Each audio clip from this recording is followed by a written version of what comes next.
Hello everyone, চলে এলাম আবার একটা নতুন রেসিপি নিয়ে। আজকের রেসিপি সবার প্রিয় পাপড়ি চাট। ভিডিওটা সম্পূর্ণ দেখার অনুরোধ রইল।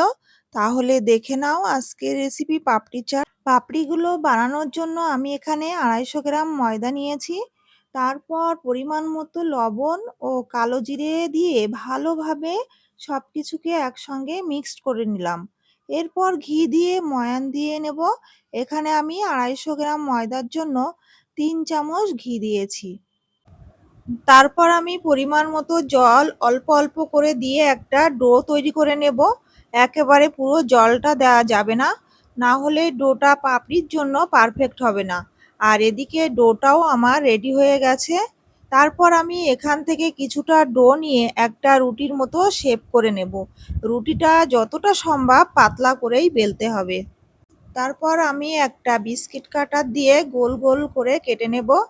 তোমাদের কাছে বিস্কিট কাটার না থাকলে কোনো ছোট কৌটোর ঢাকনা দিয়েও কাটতে পারো, বা একদম ছোট ছোট লেচি কেটে বেলে নিতে পারো।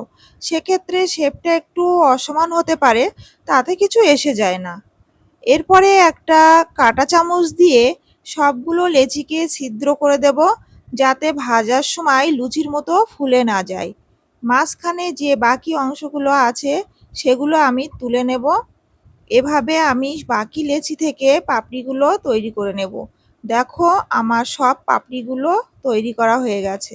এবারে এগুলো পুরো ভাজার জন্য রেডি। এদিকে পাপড়িগুলো ভাজার জন্য আমি কড়াইতে তেল গরম হতে দিয়েছিলাম। এবার গরম তেলের মধ্যে একে একে সব পাপড়িগুলো ছেড়ে দেব। এ পর্যায়ে গ্যাসের ফ্লেমটা লোতে রাখতে হবে এবং লোতে রেখেই পুরো পাপড়িগুলো ভাজতে হবে। তাহলে পাপড়িগুলো খেতে মুচমুচে হবে। ভালোভাবে উল্টে পাল্টে ভেজে নিচ্ছি আমি।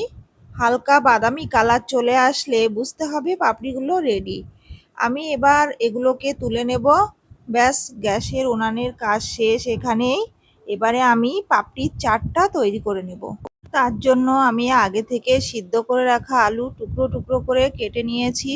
কিছুটা সিদ্ধ বুট দিলাম, পেঁয়াজ কুচি, টমেটো কুচি, কাঁচা লঙ্কা, ধনিয়া পাতা কুচি, স্বাদ মতো লবণ, ধনিয়া গুঁড়ো, চাট মশলা দিয়ে সব কিছু ভালোভাবে মিশিয়ে নেব। মেশানো হয়ে গেলে চলো এবার প্লেটটা সাজিয়ে নিই। এখানে আমি একটা সার্ভিং প্লেটে পাপড়িগুলোকে সুন্দর করে সাজিয়ে নিলাম। তারপর এর উপর দিয়ে দিলাম আগে থেকে মেখে রাখা আলু, 2-3 চামচ তেঁতুলের চাটনি, আগে থেকে অল্প চিনি দিয়ে ফেটিয়ে রাখা টক দই, 2 চামচ টমেটো কেচাপ। এরপর ওপর দিয়ে কিছুটা ঝুরি ভাজা ছড়িয়ে দিলাম। আর দেবো এখানে কিছুটা ভাজা কারি পাতা। এটা অপশনাল, আমার কারি পাতাটা ভালো লাগে তাই একটু ছড়িয়ে দিলাম। ব্যাস, রেডি আমাদের পাপড়ি চাট। পাপড়ি চাট তো আমরা সবাই দোকান থেকেই খেয়ে থাকি। একবার এইভাবে বাড়িতে খেয়ে দেখো, তোমাদেরও খুব ভালো লাগবে। তো আজকে এই অবধিই রইলো। দেখা হবে নতুন কোনো ভিডিওতে। টাটা।